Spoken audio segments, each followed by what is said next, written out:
Hey there, sign of Virgo. How are you all doing?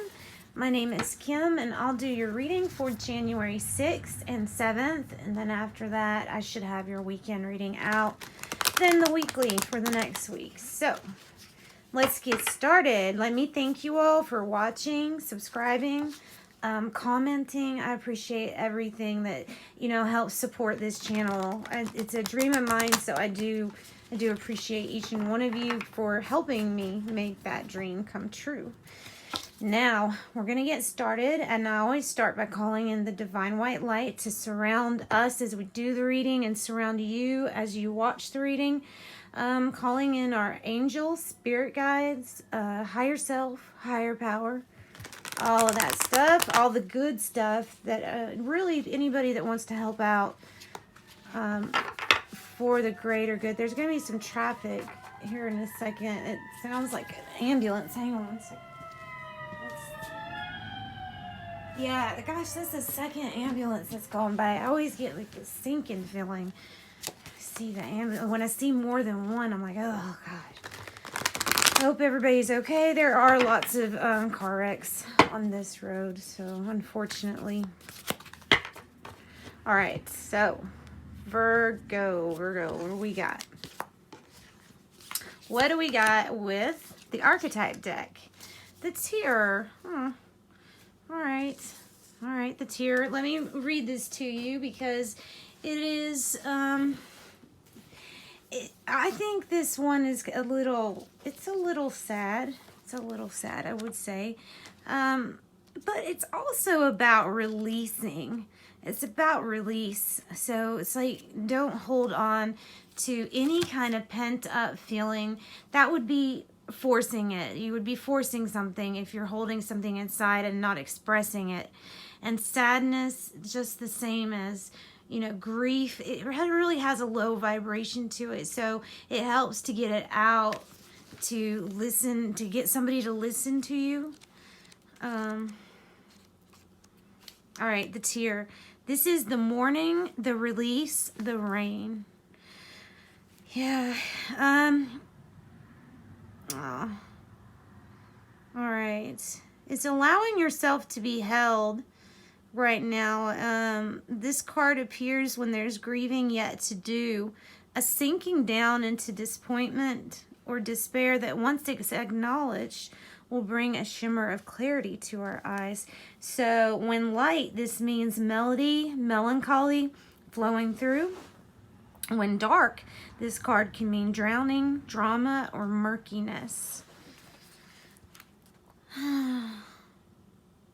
Says the Tear is powerful and it is possible to be subsumed in its waters. So find a supportive place to open up the floodgates. Aw, what's going on? What's going on? Let's see. Let's get you another card. Let's go to the shadow. I always say that. Spellcasting oracle for Virgo. Give me some news for the greater good of Virgo. See if that's all that wants to come out for you. Whoa, maybe not. All right, what did we get on the floor? What did we get on the floor? We got compassion.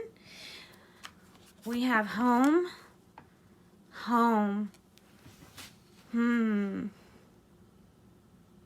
Maybe this sadness is related to a home issue. Really, like, what if you're going through transition and you're moving, or I feel like there's kind of some despair, disappointment with this home card and the Tear being like right next to each other. Closure. Yeah, closure has come when you release. So just find somebody to talk to. Home can mean many things. This card can just mean acquiring a new home, a house sale goes through, switching homes, going back home. Closure is really kind of related to the Tear, because closure really happens when we release of everything that we're forcing or that we're holding on to. Nothing likes to be forced, and it's really a bad energy. Compassion. We have compassion for other people. have compassion. Really, this guy has compassion for the world. And that's, some level of understanding what a person is going through. Maybe not by direct understanding, but respecting that everybody has different experiences. And truly, we can't view anything as negative or positive. But I do know that if you want your manifestations to be in alignment with something that makes you happy or what you desire, then you need to think thoughts that are on that wavelength. So believe me, you can manifest something that's dark and that's bad if that's all you're thinking about. So manifestation isn't just in one direction. So just be careful. Then we have financial health. And somehow that's relating to the home. It's good. It's a good card. When you see financial health card, then you know that debts are going to be paid off. When you see the rainbow, you know that the worst is behind you. There's the star representing your dreams, a really good high perspective with the bird there. And really, this is one of those trees that is actually a really expensive tree. It's the ones that are pruned like just perfectly, and they're very expensive trees. Bonsai tree, I think that's what it's called. But yeah, this thing is growing, and it may have its twists and turns, but it's absolutely going to be priceless in the end. So let's get a wisdom from the oracle, and let's see what that has to say for you. Let's put these cards up here. Compassion, financial help. You may be helping in a charity too. Like if you're seated in a good situation, Virgo, you perhaps might be helping other people, or they might be helping you. It's all derived from this compassion. That's where I'm getting that. So let's look at the wisdom of the oracle card for Virgo. There we go. Live in the here and now. And this card is kind of about, when we live in the past, we can bring up a lot of a lot of depression and regret and sorrow. And those are those emotions that when you feel that stuff, not only are you trapping it inside and not releasing it to make it alchemized into something light and good, but it's not going to help you with any happy manifestations. So live in the here and now, in this present that we got from the Creator, that is our current time, the present moment. And then the future, if you live in the future too much, if you catch yourself daydreaming a little too much, you can visualize. There's nothing wrong with visualizing your future, but still stay present, because you might miss signs. You could get anxiety if you're worrying about something in the future that's never really going to come. It's only the present moment that comes all the time. So, yeah, you know what? I didn't even notice this. On the bottom of the deck is a leg up. This is about receiving help or giving help. So that might be what's going to help your financial health, and living in the here and now, not getting that anxiety about the future or depression from thinking of the past and the what ifs. All right, let's see. Let's get a tarot spread for you. Virgo, let's see what's going on 6th and 7th with the tarot. All right, persevere. You need to persevere through something. We have the Ace of Wands in the past location. So that is this big strike of inspiration that comes to you. And it's like a pathway that leads you to the ultimate expression of your individualization, like your creative source. It's what's going to solve this issue. It's what's going to bring you to financial health.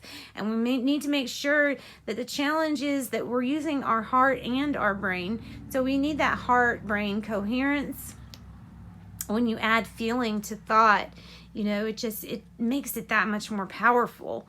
The Queen of Cups, if it's relating to a character, it's a very warm, compassionate person who has their emotions in check, even might know some things that are unconsciously going on with their emotions. So they are good listeners, and this might be a Cancer, Scorpio, or Pisces. All right, let's look in your future spot. All right, future spot. We have maybe dealings with authority or somebody that is an authority. That's what I'm getting mainly, is that you'll be dealing with someone that is an authority over these issues right here, over something that caused heartache, regret. This is a mentor. This is someone that gives really good advice, especially financial advice. I mean, it's not that, it's that they're using their brain and they are very logical. But they get stuff done. They get stuff done. They're sharp and to the point. They know how to focus on a target. They know how to cut it out if they need to. The King of Swords, if it's representing a person, would be an older Libra, Gemini, or Aquarius. Let's see. So that's like the outcome. Then we have Spirit advice for you, which is the 8 of Wands. So this might be about communication. This might be about swift movement forward. So whatever you're doing, it's going to propel you forward. Almost like somebody has thrown all these wands and they have a destination. On the bottom of the deck, we have Queen of Pentacles. So this could be really about your pentacles and about achieving that stability and that ability to have your luxury items, have what you want, and get your affairs in order, Virgo. Let's see. Tea leaves for you.